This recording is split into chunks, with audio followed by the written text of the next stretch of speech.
Good evening, Tamika. Thank you so much again for reaching back out to us for another reading on behalf of your soul tribe.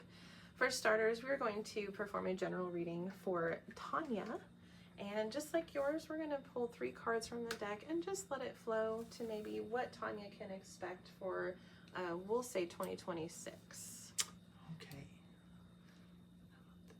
So to start, we have the King of Swords. King of Swords. A beautiful, powerful card. Swords in the tarot is representative of the mind.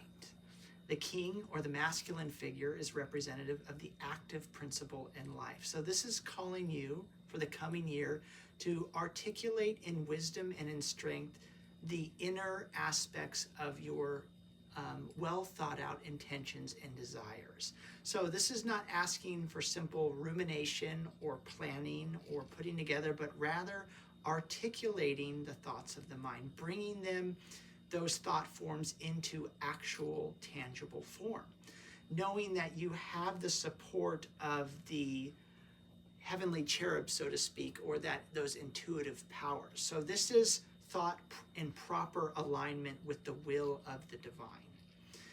That does not mean that planning and preparation is out of lines or out of bounds for 2026, but really encouraging you to actually carry those thoughts through. I'm getting that Tonya may have been maybe sitting on some kind of creative endeavor that she's been afraid to see to fruition. And so this is a call to action for her to just let it fly, to just put it out there, see what she's made of, and to not be afraid of that.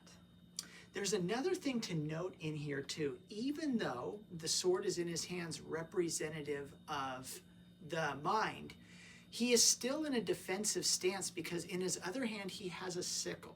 So this is encouraging the person to really emphasize and accentuate their formidable attributes in the name of their righteous intentions. So it could speak of some resistance that might come to you, which is part of that process of development, but to not be afraid to articulate that strength. Also, further, I just wanted to emphasize that the king is clothed up to his stomach, essentially, in this white raiment, which is essentially symbolic of purifying the lower chakras or the base impulses of our bodies. So making sure that what we do, that our thoughts are not clouded by sensuality, appetite, anger, ego, and so forth, but rather the higher aspects of the heart and mind. That was really beautiful. All right, our second card is the 10 of Pentacles.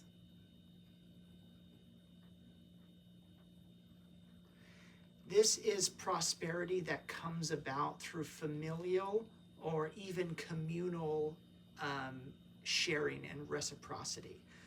I love the Pentacles. They're becoming my new favorite symbol in the tarot because they are a representation of spiritual and temporal unification. This is somebody that has been able to merge both worlds into one.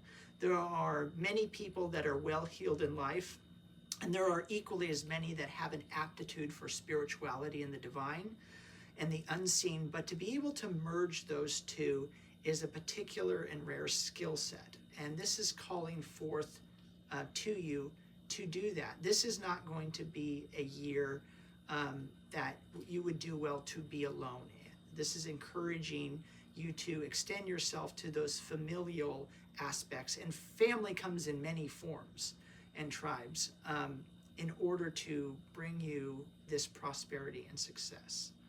I agree. I see that Tonya is going to be at the head of this new endeavor, and it's going to call in people that will create this combined force in order to see this through, that will lead to a prosperity. Something I feel prompted to say, and perhaps projecting in some ways, is sometimes we can become so discontent with life that we reach or we kind of hide away into the arena of the mind, and we make our own little world in there, our own palace and of lovely things. And it's a beautiful place to stay in for recuperation, but there comes a point where we need to re-enter life.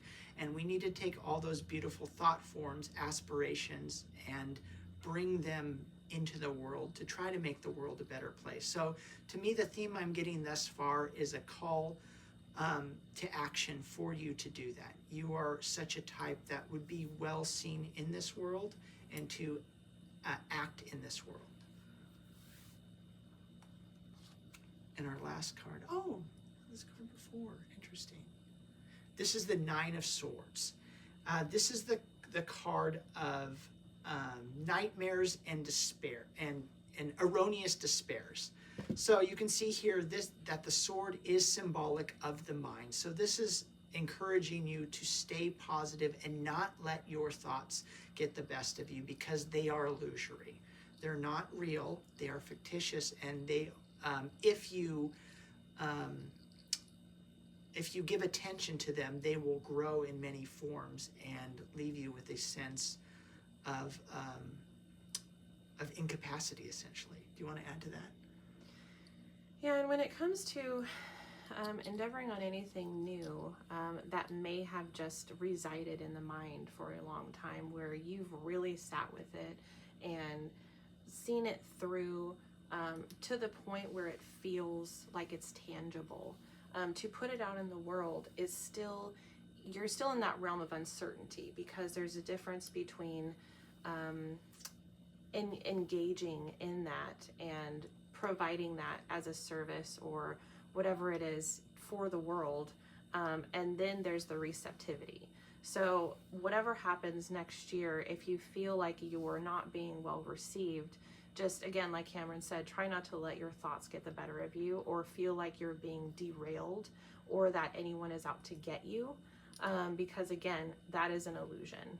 It's absolutely an illusion, and you will have the forthrightness and the strength of community to help you through or to see through those illusions and to remain grounded in your perspective, so that you can see it through to the end and really be able to garner that prosperity. One of the things I love about the tarot is it has been described as a system of instruction veiled in allegory and illustrated by symbol. So it's almost like a code within a code. And the reason that that's fascinating to me is because our minds work in a very similar manner. It chooses to give us images and stories as a means of guiding us or instructing us to what to focus on. Unfortunately, we won't really respond to those images unless they're very dramatic and almost grotesque or even macabre. And so if we do not tend to those images and we do not exert them in the world, this is what this is asking of you, we will take them as literal. And those, overwhelming thought forms will become phantoms to us. If I mean, at the risk of sounding macabre, like if I'm not paying enough attention to my children or something, I might have dreams of my children getting in an accident or, something terrible happening to them as a reminder, hey, you need to pay attention to this. If I were to take those symbols literally, I might be very overwhelmed. But once I act upon those thought forms, those images go away and then they replace themselves with new visions and new cautionary metaphors. So this is saying don't let that stagnation happen. Don't let these metaphors and these symbols build up in your mind. Exert them as you see them and they will refresh themselves and become new. And with that said, let's go ahead and pull an oracle card, just for fun. Maybe just one word that you can focus on throughout the new year. It ties in with this reading. All right. Earth, perfect. Perfect. Bring it down. Bring those thoughts down to the ground. Manifestation card. This is the year of calling things forth into matter through action and through intuition. So I hope this reading was helpful for you and direct. Sounds like a very exciting year for you, very dynamic. I would not call this coming year joy-filled, but rather purposeful, instructive, and cleansing. Because as you clear the mind and as you put it into life, you will open up that vessel, that empty container, for more inspiration. One of the jokes my wife and I have when it comes to writing or anything creative is you got to clean the pipes. And originally, when things start coming out of you, it's going to be dark, it's going to be gross, it's going to be random. But as that flow starts to happen, those pure thought forms come in. So I'm excited for you to begin to clear those channels out and to make room and way for that true divine inspiration.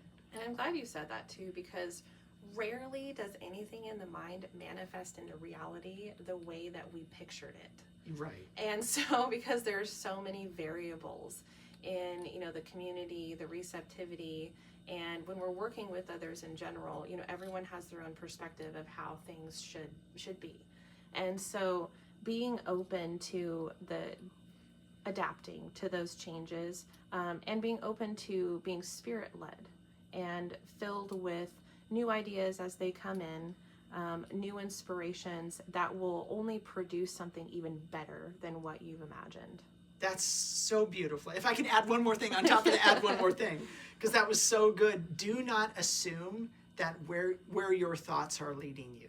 Mm-hmm. Because you could take on thought forms that could lead you into a situation that apparently has no relevance whatsoever to your life, but you need to be there in order to meet somebody or to have a certain experience that will lead you more correctly to the next thing. And to not be disappointed. Yeah, right. Do not assume. Take heart in the fact that by engaging the mind, you're essentially engaging that part of you that knows you better than you. That could be called the Holy Spirit in and of itself, if you'd like. And that if you follow it, it's going to take you on the most unexpected adventure that you cannot anticipate, but will lead you to an end that is most becoming of your nature and your gift to the world. So, well, with that said, we hope that this reading was beneficial for you, Tonya. And I apologize if we have referred to you in the first person and third person. Yes, because this is the first time we've had someone purchase a reading for someone else. So I imagine Tamika is going to be sending you this link. But anyways, it was a pleasure and a joy to read for you today. Thank you so much for this opportunity. And we hope to serve you again in the future. Thank you.